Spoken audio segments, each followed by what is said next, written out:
హరి ఓం శ్రీ గురుభ్యో నమ. శ్రీ ఉమామహేశ్వరాభ్యాం నమ. లలితాదేవ్యై నమ. మీ అందరినీ నన్ను మన్నించవలసిందిగా కోరుతున్నాను. ఎందుకని అంటే నేను తెల్లవారుజామున లేచి 600 కిలోమీటర్లు పరిగెత్తాను. గబగబా అక్కడ పూర్ణాహుతి చేసి ఒక క్షణం కూడా కూర్చోలేదు. వెంటనే బయలుదేరి వచ్చినా మరి రోడ్డు ట్రాఫిక్ అంతా నా చేతిలో ఉండదు. ఎంత గబగబా వచ్చినా నేను ఇంతకన్నా రాలేకపోయాను. కనీసం నేను ఇవాళ ఇంటికి కూడా వెళ్ళలేదు. ఇంకా నేను ఇప్పుడు ఇంటికి వెళ్ళి సంధ్యావందనం చేసుకోవాలి రాత్రి ప్రాయశ్చిత్తంతో. నేను సభకే ప్రాధాన్యత ఇచ్చి ముందు వచ్చేసాను. నేను ఎప్పుడు రాని రీతిలో అసలు పంచె కూడా కట్టుకోకుండా వేదిక మీదకి వచ్చేసాను. అందుకని నా ఆలస్యము మన్నింపబడుగాక.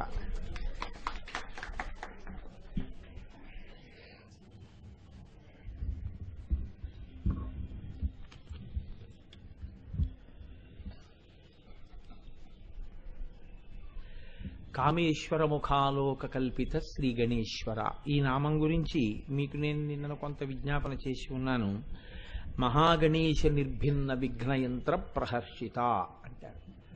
అంటే భండాసురుడు లలితాదేవి యొక్క సైన్యం కదలడానికి వీలు లేని రీతిలో జయవిఘ్నం అనేటటువంటి ఒక యంత్రాన్ని రచన చేసి దాన్ని అమ్మవారి సైన్యం ఉన్నటువంటి 8 దిక్కుల యందు నిక్షేపించి ఉంచితే అమ్మవారు ఆ విఘ్నాన్ని అధిగమించడం కోసమని మహాకామేశ్వరుడి వంక చూసి ఒక చిరునవ్వు నవ్వితే వారిద్దరి యొక్క చిరునవ్వుల కలయిక యందు ఆవిర్భవించినటువంటి 28 బీజాక్షరములకు మంత్రములకు అధిష్టాన దేవత అయినటువంటి గణేశ్వరుడు ఆ జయ విఘ్నం అనేటటువంటి యంత్రము చూర్ణమైపోయేటట్టుగా ఆయన తన శక్తిని ప్రసారం చేశారు.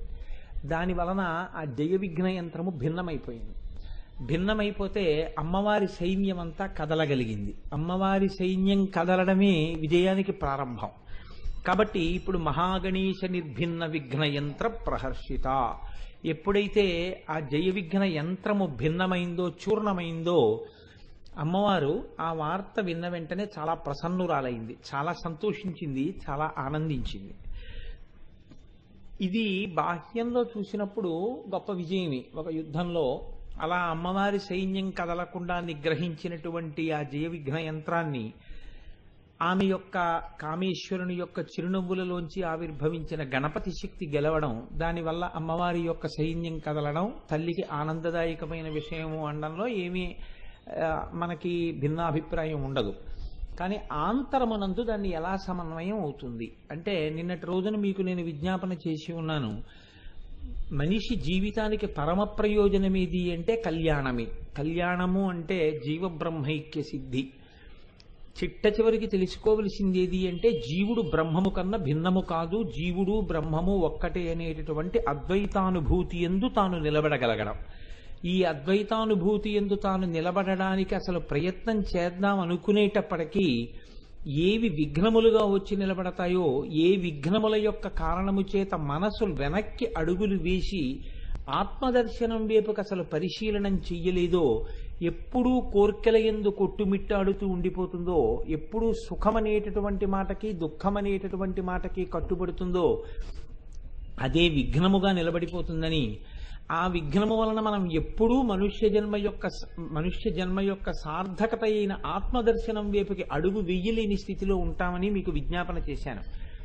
ఇప్పుడు మనిషి వెనక్కి అడుగు వేసి ఆత్మదర్శనం వైపుకి వెళ్ళగలిగిన రీతిలో నాకు ఏవి ప్రతిబంధకములు అన్నది పరిశీలనం చేసుకోవడం మొదలుపెట్టాడు అనుకోండి. అదే కదా నిన్న మీకు చెప్పాను, పుర్యష్టాధిపత్యము అని చెప్పాను. ఇందులో అసలు నేను ఈ శరీరం కాదు, నేను మనస్సు కాదు, నేను ఇంద్రియాలు కాదు. నిజమే కదా, ఇవి నేను ఎలా అవుతాను? నాకు ఈ శరీరంలో జరుగుతున్నవి తెలుస్తున్నాయి. శరీరము యొక్క సుఖము తెలుస్తోంది, దుఃఖము తెలుస్తోంది, ఆకలి తెలుస్తోంది, దాహం తెలుస్తోంది, ఇది మారిపోతూ ఉండడం తెలుస్తోంది. ఇవన్నీ తెలుస్తున్నాయి అంటే ఏది తెలుసుకుంటోందో అది నేను, తెలియబడుతున్నది నేను కాదు. ఈ విషయం మీకు ఎరుకలోకి రావడం ప్రారంభమైంది అనుకోండి. అంటే ఇప్పుడు నేను ఈ మైక్ వంక చూస్తున్నాను, ఈ మైక్ నాకు తెలియబడుతోంది, ఈ మైక్ నాకు తెలుస్తోంది. ఈ మైక్ నాకు తెలుస్తోంది అంటే మైక్ నేను కాదు కదా, మైక్ నాకన్నా భిన్నం. నా శరీరం నాకు తెలుస్తోంది కాబట్టి శరీరం నాకన్నా భిన్నం, నేను కాదు. కాబట్టి నేనేదో ఉండాలి. ఈ నేనేది అసలు నేను ఏది అని తెలుసుకునేటటువంటి ప్రయత్నం మీరు మొదలుపెట్టారనుకోండి, దేవసైన్యం కదిలిందని గుర్తు. అసలు ఇదొక్కటి వదిలేసి మిగిలిన కదలికలు మనసు ఏవి ఉన్నా సరే అవి సుఖదుఖముల కోసమే కదులుతాయి. ఈ సుఖదుఖముల కోసం కదిలినప్పటికీ సుఖము వలనైనా దుఃఖము వలనైనా మీకు కలిగేది కేవలము ఒక్కటే, డొక్కలు నిప్పెట్టడమే అని మీకు నేను విజ్ఞాపన చేశాను నిన్న. రెండిటి ఫలితము ఒక్కటే. మనసు కాసేపు సుఖం ఉంటుంది, మనసు కాసేపు దుఃఖం ఉంటుంది. మనోస్థాయిలో అనుభవించేటటువంటి సుఖములు దుఃఖములు సత్యములు కావు. ఎందుకంటే మనసు సుఖమని చెప్పింది సుఖము కాదు, దుఃఖమని చెప్పింది దుఃఖము కాదు. దుఃఖంలో సుఖం ఉంటుంది, సుఖంలో దుఃఖం ఉంటుంది. అది గమ్మత్తు. ఎందుకో తెలుసా అండి? ఉదాహరణకి బాగా కష్టం వచ్చి విపరీతంగా ఏడి చేస్తున్నాడు అనుకోండి, ఇంకొక ఆయన వెళ్ళి ఏడవకన్నాడు అనుకోండి, మొదట ఆయన అంటాడు ఏడి చేయనివ్వండి. అలాగా అలా ఏడి చేస్తే ఆ గుండె బరువు దిగిపోతుందంటే, అంటే ఇప్పుడు ఏడుపులో ఏముంది? సుఖం ఉంది. అందుకే ఇలా ఉంది. ఎక్కడో తమాషా మాట ఒక మాట అంటాడు ఒక ఆయన, అగాధమగు జలనిధిలోన ఆణిముత్యమున్నటులే శోకానా మరుగున దాగి సుఖమున్నదిలే. యథార్థమే, చాలా గొప్ప మాటే ఇది. దుఃఖమునందు సుఖమున్నది, సుఖమునందు దుఃఖమున్నది. సుఖమునందు దుఃఖం ఎలా ఉంటుంది అంటే, ఏదో భర్తగారి కోసం అని చెప్పి రొట్టేస్తోంది శీతాకాలం, పొయ్యి వెచ్చగా తగులుతోంది, వెచ్చగా తగులుతోందని అలా కళ్ళు మూసుకుని వేడి అనుభవిస్తోంది. ఈ సుఖమునందు రొట్టె మాడిపోయింది. సుఖమునందు దుఃఖం ఉందా లేదా? అంతవరకు ఎందుకంటే మీ వరకే. ఇంకా ఆ రొట్టె మాడితే దుఃఖం భర్తగారిది, అక్కడ వరకు అక్కర్లేదు. మీ సుఖంలో దుఃఖం ఉంది. అదే పనిగా ఏసీలో కూర్చున్నారనుకోండి, పడిశం పట్టేస్తుంది. భోగమునందు రోగం ఉన్నది కాబట్టి సుఖమునందే దుఃఖం ఉన్నది. కాబట్టి మీరు మనోస్థాయిలో సుఖమన్నది సుఖం కాదు, దుఃఖమన్నది దుఃఖం కాదు. దుఃఖం సుఖం అవ్వచ్చు, సుఖం దుఃఖం అయిపోవచ్చు. కాబట్టి సుఖ దుఃఖములు అనేవి ఇవి నిజములు అని మీరు నిర్ధారణ చేసి మాట్లాడడం అనేటటువంటిది కుదరదు. కానీ ఆత్మదర్శనము చేత కలిగినటువంటి ఆనందం ఏది ఉంటుందో అది మాత్రం పరమ సత్యము. ఈ అసలైన నేను తెలుసుకుంటే దాని వలన కలిగిన ఆనందమేదో అదే నిజమైన ఆనందము. అంతవరకు బాగానే ఉందండి మీరు చెప్పింది. అది తెలుసుకోవడానికి కదలిక కదా గొప్పదంటున్నారు మీరు. కేవలం కదలిక వలన అంత ప్రయోజనం ఎలా వచ్చేస్తుంది? ఆ కదలిక వేరు, కదలిక వలన గమ్యం చేరడం వేరు. రెండు వేరు కదా. నేను గుంటూరులో కదిలేను, కాకినాడ చేరిపోదాం 6:30 7 గంటలకైనా వచ్చేద్దామని అంటే నేను కదిలినంత మాత్రాన వచ్చేయగలిగానా కాకినాడ? రాలేకపోయాను. కాకినాడలో గుంటూరులో కదలిక కాకినాడ చేరిపోవడానికి హేతువైందేమో కానీ ఖచ్చితంగా నేను అనుకున్నట్టుగా అనుకున్న సమయానికి చేరడం మాత్రం సాధ్యమైనటువంటి విషయము అని చెప్పడం కుదరదు. కానీ ఒకటి గుర్తుపెట్టుకోండి, కదలడం అంటూ ప్రారంభించిన తరువాత ఓ అరగంట ఆలస్యమో గంట ఆలస్యమో వచ్చానా లేదా? వచ్చాను. అసలు ఈ కదలికే లేకపోతే ఇప్పుడు బయలుదేరితే మాత్రం ఏమంటే మధ్యలో ఏమైనా ఇబ్బంది వచ్చిందనుకోండి, 8:08 అయిపోయింది అనుకోండి, ఇంకా అప్పుడు వెళ్ళి ప్రసంగం ఏమిటండి, ఇంకా అప్పుడు ఏముంది ఒకరోజు మానేస్తే మాత్రం ఏమైంది, ఇద్దరు పోనీ ఇవాళకి ఊరుకుందాం అనుకున్నాను అనుకోండి. అంటే ఖచ్చితంగా అసలు కదలిక యందు విఘ్నమును అధిగమించలేకపోతే నీకు అమ్మవారి అనుగ్రహం లేదని గుర్తు. లలితా సహస్రంలో నీ కదలిక మొదలు పెట్టిన తరువాత విఘ్నమన్నది లేకుండా నువ్వు కూర్చుని ఉపన్యాసం ఒక్కనామైనా చెప్పావు అంటే విఘ్నాన్ని అధిగమించడం లలితాదేవి యొక్క అనుగ్రహం నీకు ప్రారంభం అయిపోయిందని చెప్తారు కదండి. ఏమి లేకపోతే ఈ ట్రాఫిక్ జాముకి తోడు కారు టైర్ కూడా పంక్చర్ అయిపోతే 9:30 ఎంతో అయిపోతుంది. అంటే అధిగమించలేకపోయాను అనమాట. అంటే ప్రయోజనం చేకు కార్యహంతి. అసలు సభ జరగలేదు. అలా జరిగిందా? అలా ఏం అవలేదు. 1 గంట ఆలస్యమేమో, కానీ ఇప్పుడు విశాల హృదయంతో చూసినప్పుడు ఆ గంట లెక్కలోకి రాదు. దీని వలన మీ శిష్యరికం బయటపడింది. గురువుగారి ఆలస్యాన్ని మీరు ఓర్పుతో వహించగలిగారు. మీరు 10 మెట్లు ఎక్కారు. ఎలా అయినా సభ చేరాలి. నా ఆతృత అమ్మవారు గమనించింది. నిన్న నీ నామం చెప్పాడు కదా, ఇవాళ చూద్దామంది. అందుకే ఈ నామం వచ్చిన రోజునే గుంటూరులో పూర్ణాహుతి వచ్చింది. వచ్చి మీ మర్యాద నా మర్యాద కూడా అమ్మవారు నిలబెట్టేసింది. ఈ నిలబెట్టేయడమే అసలు కదలికంటూ మొదలు పెడితే మీరు ఎందుకు సాధించలేరు? లలితా సహస్రం మొదలుపెట్టిన తర్వాత ఒకరోజు ఉపన్యాసం జరగలేదు, అదేం లేదు, ఇప్పుడు జరిగిపోయింది. అంటే పూర్ణ ఫలితం వైపుకే అడుగులు వెళ్ళిపోయాయి. ఇప్పుడు ఎక్కడ విఘ్నం లేదు. ఈ విఘ్నం లేకుండా వెళ్ళగలిగిన శక్తి కదలిక యందు ఉన్నది. అసలు ఆ కదలిక మొదలైతే చేరిపోవడం కుదిరిపోతుంది. ఇది మీకు ఎలా ఉంటుందో తెలుసా అండి? 2 మార్గములలో వెడుతుంది. ఆత్మదర్శనం వైపుకు వెళ్ళినప్పుడు తగినటువంటి పరిణితి కలిగిన వారు నయితి నయితి నయితి నయితి నయితి అంటూ నీతి నీతి నీతి నీతి అంటూ వెళతారు. నేతి నేతి అంటే అది పదార్థంగా అన్నంలో వేసుకునే నెయ్యిని కాదు. నా ఇతి అంటే ఇది కాదు, ఇది కాదు, ఇది కాదు అని. అంటే ఈ దేహము నేను కాదు, మనస్సు నేను కాదు, ఇంద్రియములు నేను కాదు, ప్రాణము నేను కాదు. ఏది ఆత్మ? ఈ ఆత్మని తెలుసుకోవడానికి అనాత్మని తొలగించుకుంటూ వెళ్ళిపోతారు. ఏది ఆత్మ కాదో దాన్ని తీసేస్తూ వెడతారు. ఇది ఒక గమ్మత్తుగా ఉంటుంది ఈ సిద్ధాంతం. అరుంధతీ నక్షత్ర దర్శనం చేయించాలనుకోండి నూతన వధూవరులకు, చేయించే ముందు ఏం చేస్తారంటే ముందు చుక్కను చూపిస్తారు. ఇదిగో ఇక్కడ చుక్క కనపడుతోందా అంటే ఆ కనపడిందండి. ఎక్కడ కనపడింది? 5 చుక్కలు ఉన్నాయి కదండి, 5 చుక్కల్లో చిట్ట చివరి చుక్కైనా మీరు చెప్పేది మిడుకు మిడుకుమంటున్నది కనపడుతోంది. అదేనా అండి అరుంధతి? కాదు, వదిలి. అంటే ఇప్పుడు అరుంధతిని చూడడానికి ముందు వదిలిపెట్టడం మొదలెట్టావు. అయితే 4 ఉన్నాయి, అవే అండి అరుంధతి? కాదు. ఇంకొంచెం ముందుకు రా, ఇంకే ఉంది దాని ముందే అండి. ఏదో నిజమేనండి, ఏదో శంఖమాకారంలో ఏదో కనపడుతోందండి. శంఖమాకారంలో కనపడుతోందా? శంఖం ముందర చిన్న బొడిపిల నీకు నక్షత్రముల యొక్క సమూహం 3 నక్షత్రాలు బాగా ప్రకాశిస్తూ కనపడుతున్నాయా? కనపడుతున్నాయండి. వదిలేయి, ముందుకెళ్ళు. ఏమున్నాయి? 2 నక్షత్రాలు కనపడుతున్నాయండి. 2 ఎలా ఉన్నాయి? ఒకటి బాగా ప్రకాశవంతంగా ఉంది, పక్కనున్నది కొద్దిగా మిణుకు మిణుకు మిణుకు మిణుకుమంటూ చిన్న నక్షత్రం కనపడుతోందండి. బాగా చూస్తే కనపడుతోంది, లేకపోతే కనపట్టలేదు. ఈ పక్కనున్నది మాత్రం బాగా ప్రకాశిస్తోంది. దాని పక్కనున్నది పట్టి పట్టి చూస్తే కనపడుతోంది.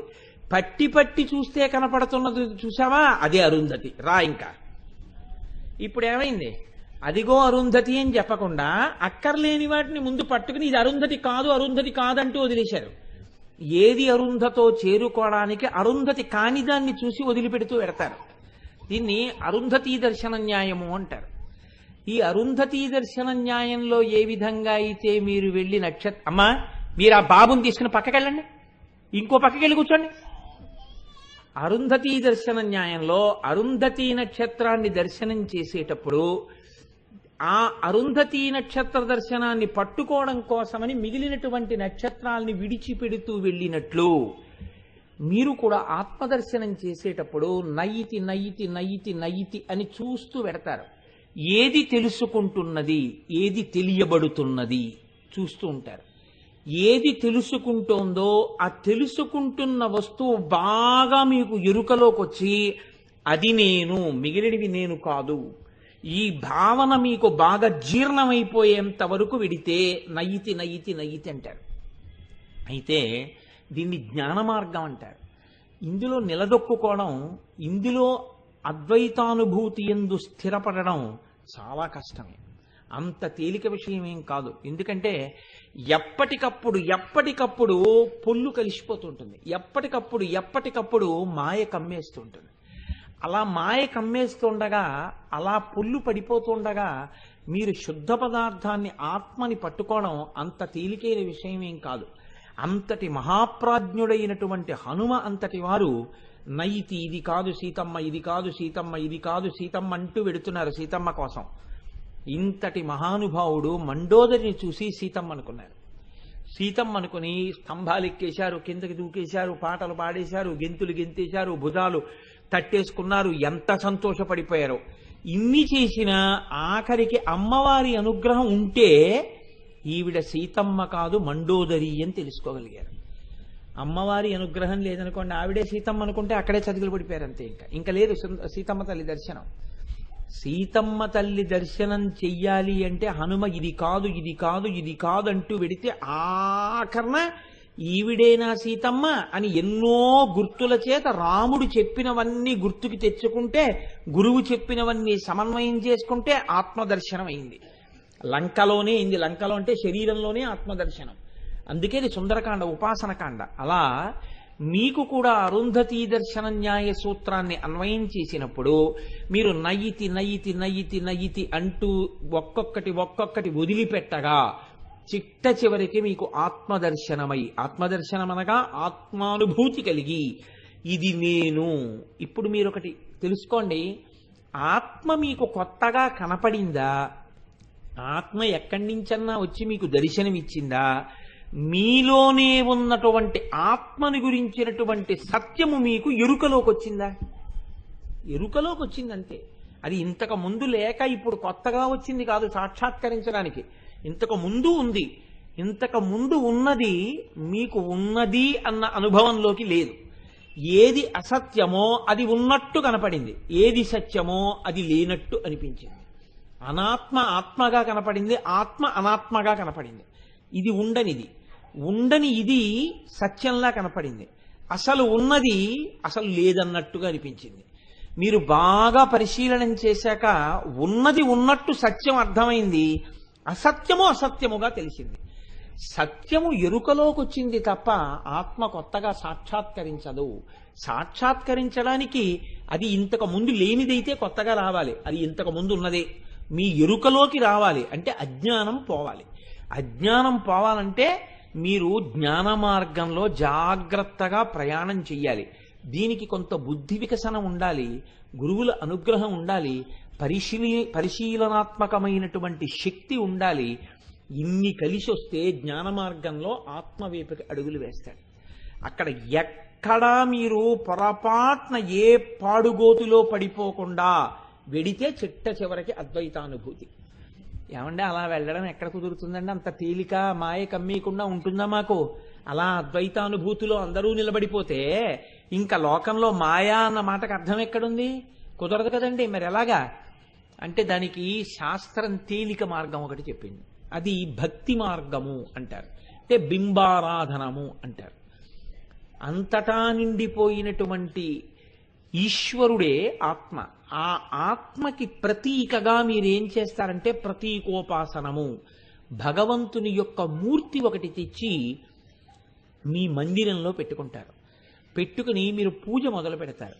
పూజ మొదలు పెట్టగా పూజ యందు రమించగా భక్తితో ప్రార్థన చెయ్యగా కొంతకాలం అయిపోయిన తర్వాత మీకేం తెలుస్తుందంటే ఆయన అక్కడ లేడు, ఇక్కడ ఉన్నాడంటారు. ఎలా అంటారో తెలుసా అండి? మీరు రోజు ఇదే అంటుంటారు పూజలో మీకు తెలియకుండా జరిగేది అదే. కానీ మనం అలా చేస్తున్నామన్న విషయం కూడా మనకి తెలియదు. అది గమ్మత్తు. ముందు పూజ ఎలా మొదలవుతుందండి? ద్వైతంలో మొదలవుతుంది, రెండుగా మొదలవుతుంది. ఈశ్వరుడు వేరు, నేను వేరు. ఈశ్వరుడు ఎవరు? సింహాసనంలో ఉన్నాడు. నేనెవరు? ఓ పనికి మాలినవాడిని, ఇక్కడ ఉన్నాను. ఇప్పుడు అందుకే సంకల్పం అని ఒకటి వస్తుంది. నేనేం చేస్తున్నాను అంటే ఆత్రేయ గోత్రోద్భవస్య కోటేశ్వర శర్మనామధేయస్య ధర్మార్థ కామ మోక్ష చతుర్విధ పురుషార్థ ఫల సిద్ధ్యర్థం ఉమామహేశ్వర పూజాం కరిష్యే. నీళ్లు ముట్టుకున్నాను. నేను కోటేశ్వరరావుని, ఉమామహేశ్వరులకు పూజ చేస్తున్నాను. ఏరి ఉమామహేశ్వరులు? అదిగో సింహాసనంలో కూర్చుని ఉన్నారు. ఇప్పుడు ఇంకొక అడుగు ముందుకెడుతుంది పూజ. ఏమి నువ్వు వీళ్ళని ఎందుకు పూజ చేస్తున్నావు అంటే, వీళ్ళని పూజ చేస్తే వీళ్ళు నాకు ధర్మము, అర్థము, కామము, మోక్షము 4 నాకు ఇస్తారు. కాబట్టి ఆయన విశిష్టుడు, నేను హీనుణ్ణి, నేను తక్కువ వాణ్ణి, ఆయన నాకు ఇవ్వగలడు. అందుకని నేను ఆయన్ని పూజిస్తున్నాను. ఇప్పుడు ఆయన యొక్క పేర్లు చెప్తే ఏదో ఓం కేశవాయ నమః, ఓం నిధనపతాంతికాయ నమః, ఓం రాజరాజేశ్వర్యే నమః, ఇలా పేర్లు చెప్తూ పువ్వులేసి పూజ చేస్తారు. పూజ అంతా అయిపోయాక ఏం చేస్తారు? కూర్చుని పూజ చేసి నిలబడి మంత్రపుష్పం చెప్తారు. నిలబడి మంత్రపుష్పం చెప్పేటప్పుడు చేత్తో పువ్వు పట్టుకుని ఒక మాట చెప్తారు, నాణ్యపంధాయనాయ విద్యతే. అసలు ఈ ఈశ్వరుడి అనుగ్రహం పొందడానికి ఇంకో మార్గం లేదు, ఇదొక్కటే మార్గం అని చివర చెప్తారు. ఈ చివర మార్గం చెప్పేటప్పుడు ఏం చేస్తారు మీరు? అందులో ఉన్నాడు ఈశ్వరుడు అనరు, ఇక్కడే ఉన్నాడు ఈశ్వరుడు అంటారు. నీవారస్సూకవత్తన్వి పీతాభాస్వత్యనూపమ. వడ్డుగింజ యొక్క చివరి భాగంలో ఉండే ములుకు ఎంత ఉంటుందో అంత చిన్న ములుకంత వాడై ఇక్కడే ఉన్నాడు ఈశ్వరుడు. కాబట్టి ఇప్పుడు అక్కడున్నాడా ఈశ్వరుడు? ఇక్కడున్నాడా? ఇక్కడే ఉన్నాడు. ఇక్కడే ఉన్నాడు అన్న తర్వాత ఈశ్వరుడు గురించి వెతుకులాట ఎక్కడుంది? ఇక్కడే ఈశ్వరుడు ఉన్నాడు, మీలోనే ఉన్నాడు. మీరే ఈశ్వరుడై ఉన్నాడు, మీలోనే ఈశ్వరుడు ఉన్నప్పుడు ఇది పూజలో మెల్లమెల్లగా మీరు పెరిగే ప్రక్రియ. మనం రోజు అదే చేస్తున్నా మనం అది చేస్తున్నామని కూడా మనకి తెలియదు. అది విచిత్రం. అంత గమ్మత్తుగా, అంత అమాయకత్వంగా ఉంటుంది మన స్థితి. కానీ నేను మీకు ఒక ఉదాహరణ చెప్పాను అనుకోండి, మీరు పట్టుకోగలుగుతారు. మీరు కొంచెం జాగ్రత్తగా ఆలోచించండి. ఒక ఊళ్ళో ఒక పెద్దగా చదువుకోనటువంటి వ్యక్తి ఒక ఆయన ఉన్నాడు. ఆయన కడుపు పోషించుకోవాలి, ఎలా నేను ఉదర పోషణ చేసుకుందామని ఆలోచించి ఆ ఊళ్ళో ఉన్నటువంటి ఒక ఐశ్వర్యవంతుడి దగ్గరికి వెళ్ళాడు. అయ్యా, నేను మీ ఇంట్లో సేవ చేస్తాను, నాకు కొంచెం ఏదైనా ఉద్యోగం ఇప్పించండి అన్నాడు. ఏం చదువుకున్నావు? పెద్దగా ఏం చదువుకోలేదండి, ఏదో